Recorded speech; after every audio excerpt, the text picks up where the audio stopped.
Bismillahirrahmanirrahim. Assalamualaikum warahmatullahi wabarakatuh. Pemirsa, berjumpa kembali dengan kami di Jangan Salah Arah. Seperti biasa, kita akan membahas isu-isu yang terhangat dan perkembangan hingga saat ini ya. Ini di awal Januari tahun 2023 kita akan sedikit bersentuhan dengan prediksi antara COVID-19 dengan ekonomi di tahun ini.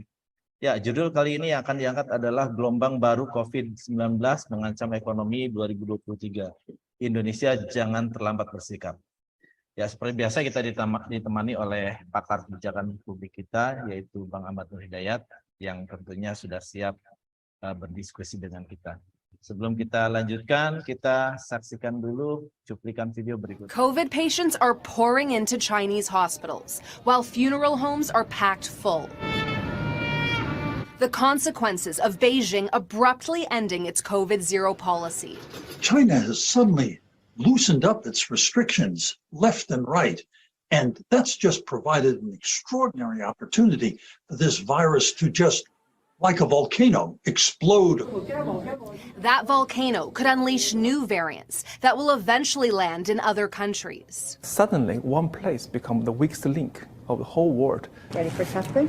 As of next week, the United States will require negative COVID tests for passengers from China as young as 2 years old and regardless of their nationality or whether they're fully vaccinated. Cases are surging in a country with little immunity and relatively low vaccination rates. The U.S. now joins a growing list of countries. Japan, India, Taiwan, and Italy are all bringing in similar rules. For now, the Canadian government has no plans on doing the same. Canada took an evidence-based approach when it came to health protocols at the border. Obviously, this is a situation that we're monitoring very, very closely.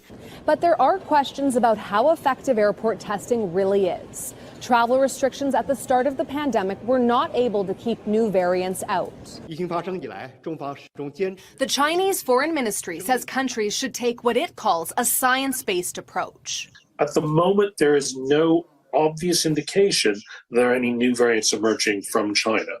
But the problem we have is we have so little data from China that we really don't know what's going on. And with so little known, there are fears this will be the worst outbreak since the start of the pandemic. Taria Isri, Global News, Ottawa. Kita saksikan tadi bagaimana protektifnya beberapa negara ya, seperti Amerika Serikat dan Kanada dan lain-lain terhadap traveler ya dari terutama dari Cina gitu. Nah, kita langsung saja meminta tanggapan dari Bang Matur. Bang Matur, gimana ini kaitannya dengan PPKM yang sudah di stop di Indonesia ya, kemudian tapi tentunya yang kita tahu bahwa Peduli Lindungi masih berjalan, kemudian masker juga masih tentunya, jadi tidak sepenuhnya PPKM itu di close ya pada prakteknya begitu. Dan memang bagaimana kaitannya dengan varian virus yang sekarang lagi menggila ya, terutama di China, dan bagaimana dampaknya terhadap ekonomi ke depan, Pak? Silakan, Pak. Kita dengarkan tadi berita singkat ya dari Global Broadcast. Saya kira ini menunjukkan satu perkembangan yang cukup signifikan ya.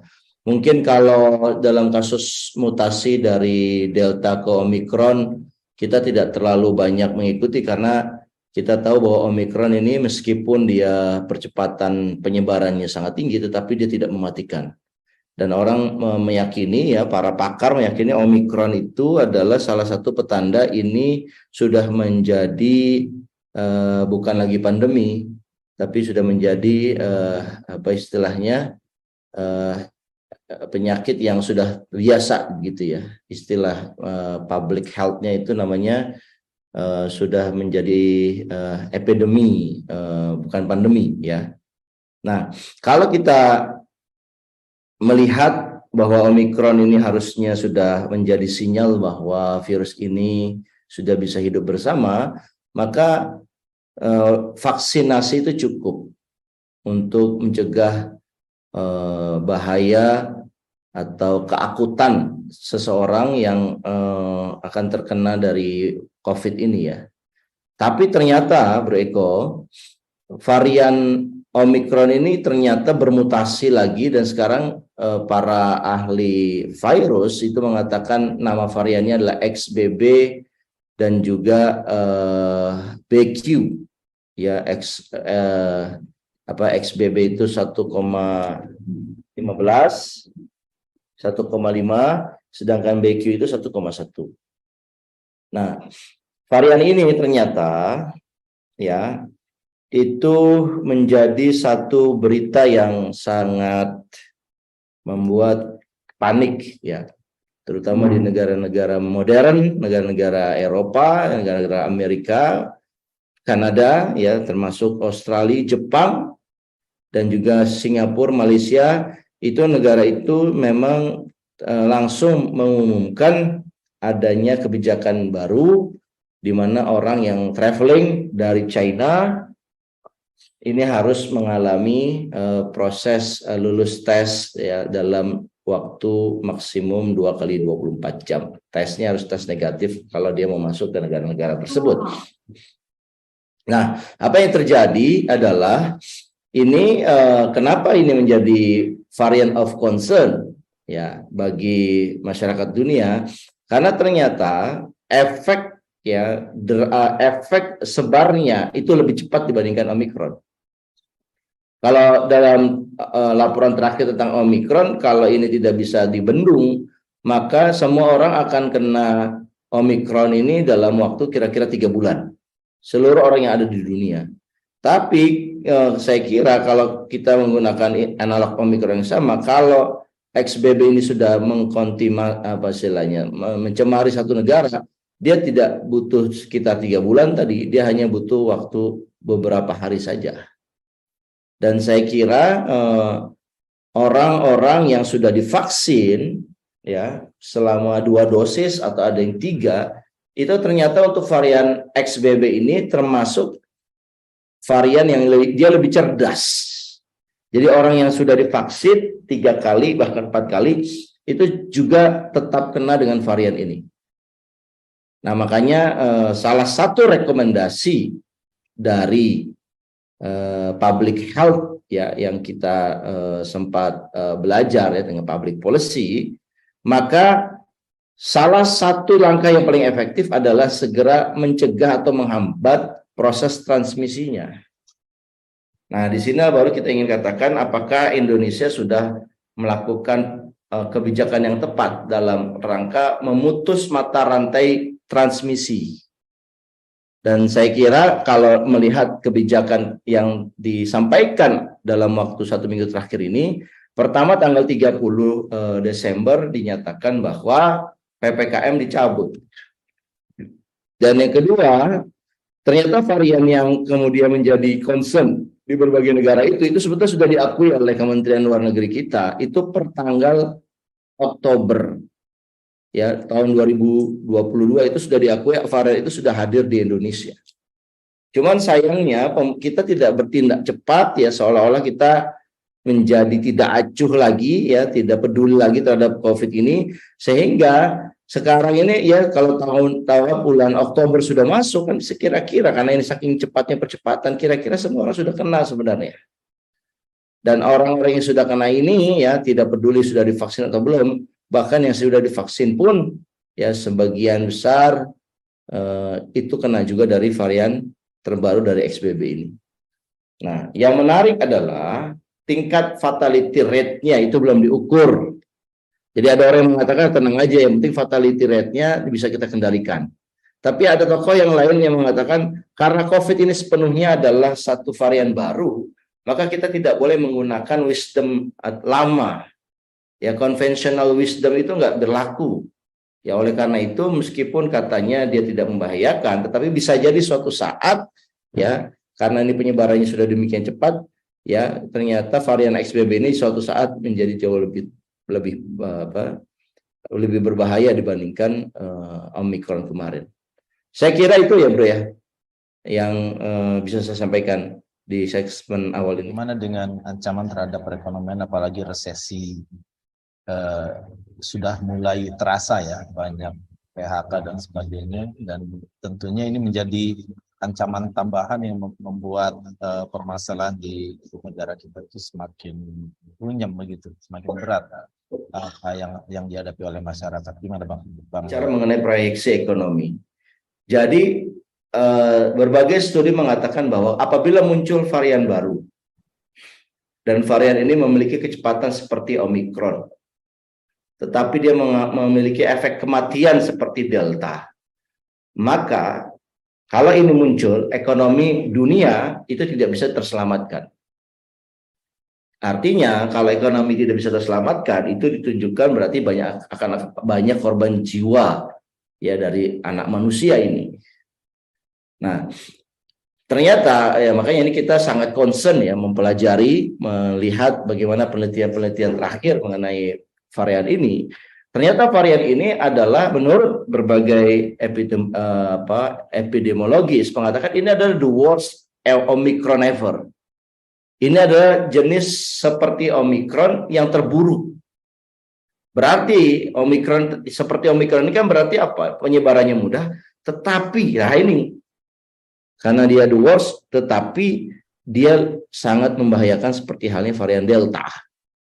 Nah ini yang kemudian kita perlu hati-hati. Kalau ini terjadi, ya dunia akan mengalami satu persoalan ekonomi yang sangat serius. Ya. Yang kedua yang ingin saya sampaikan bahwa orang-orang yang diamanahkan memimpin negeri ini harusnya ya memberikan pelindungan kepada mereka yang paling rentan dulu. Nah kita tahu Omikron ini yang paling rentan adalah orang tua dan anak-anak. Nah, bagaimana kita melindungi orang tua Indonesia? Nah, menurut saya, ya cara untuk melindunginya adalah dengan cara di mana sumber varian ini berasal awalnya, yaitu dari negara China. Nah, berarti ya saya kira kita perlu mengikuti mereka apa yang dilakukan oleh negara-negara maju dengan cara melakukan pengetatan terhadap jadwal penerbangan ataupun jadwal transit para penumpang yang datang ke Indonesia. Karena dengan begitu ya kita berusaha memutuskan transmisinya kepada anak-anak dan orang tua. Nah ini kan yang saya kira pemerintah menarasikan satu arah yang berbeda. Arahnya itu menjadi arah yang lebih longgar. PPKM tanggal 30 dicabut dan pemerintah kemarin ke pasar Tanah Abang Presiden dalam hal ini tanpa masker. Padahal di hari sebelumnya ketika Menteri Kesehatan mengumumkan PPKM ini berakhir, ini bukan berakhir sekedar berakhir, tetapi ini virus masih ada dan kita tetap diminta menggunakan masker. Itu kan seruannya Menteri Kesehatan, tapi ternyata seruan ini tidak dipenuhi oleh Presiden. Presiden datang ke Tanah Abang itu tidak pakai masker. Dan itu kemudian rame ya ribut-ribut di kalangan masyarakat. Kok bisa Presiden akhirnya Menteri Kesehatan menjawab mengklarifikasi yaitu resiko ditanggung-tanggung sendiri. Nah kalau ini resiko tanggung sendiri, ya buat apa ada negara? Nah negara, kalau pimpinan negara itu berkewajiban untuk memberikan contoh harusnya mereka bahwa meskipun ya PPKM dicabut dia harus tetap berhati-hati, dia harus tetap menggunakan masker, harusnya kan begitu. Mereka kalau dia tetap istilahnya tidak peduli terhadap minimal diri dia sendiri, berarti juga dia tidak peduli terhadap 280 juta warga Indonesia yang hidupnya tergantung kepada keputusan-keputusan beliau ini. Makanya ini kita doakan biar Pak Presiden segera segera sadar dan ini perlu perlu tindakan extraordinary, tidak sekedar seperti biasa. Kalau seperti biasa berarti ya kita akan masuk lagi ke krisis yang disebabkan oleh varian Delta, di mana rumah sakit penuh, oksigen menipis, ya. Nah, saya kira kita harus lebih antisipatif dan mudah-mudahan ya bencana yang kita ramalkan ini tidak terjadi karena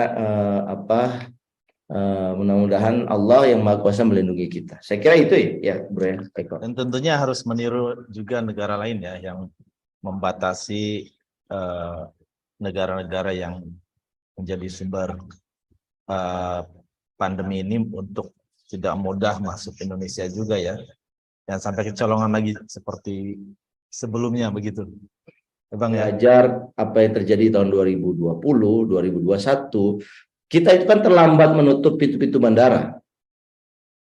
Ketika ini munculnya di bulan Desember, kita baru mulai percaya itu di bulan Maret. Jadi ada lag sekitar 3 bulan lebih.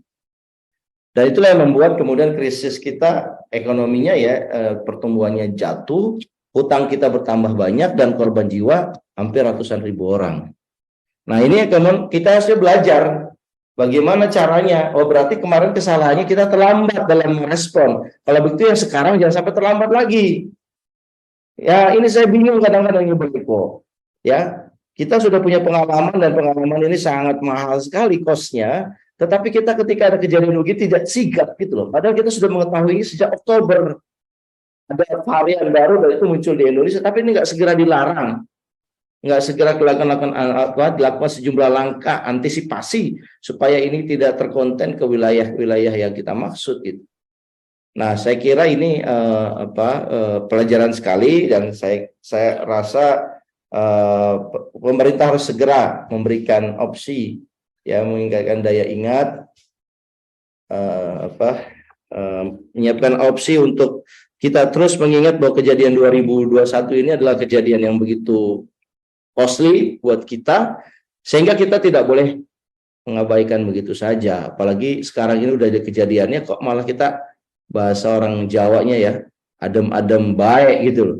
Padahal ini sebetulnya kondisinya sudah menurut saya ya sudah dilakukan langkah minimal ya kita yang light dulu yaitu memeriksa semua pendatang terutama yang berasal dari China, Taiwan dan Hong Kong ya untuk mereka dites swab dan apabila mereka gagal untuk memenuhi ketentuan ya mereka harus dikembalikan kepada negara asal. Saya kira itu ya Bro. COVID ini ya yang tentunya menjadi ancaman ya tambahan ya bagi resesi ekonomi yang akan terjadi dan sedang mulai terjadi. Semoga kita bisa survive ya dan bisa bertahan dan bisa lebih baik lagi. Ya, jangan lupa untuk like, share, komen, dan subscribe channel Ahmad Nur Hidayat dan silakan komen di bawah ini untuk bisa berdiskusi kembali ya.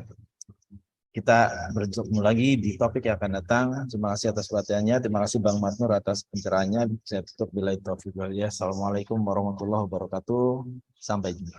Terima kasih, Bro. Sampai jumpa. Waalaikumsalam warahmatullahi wabarakatuh.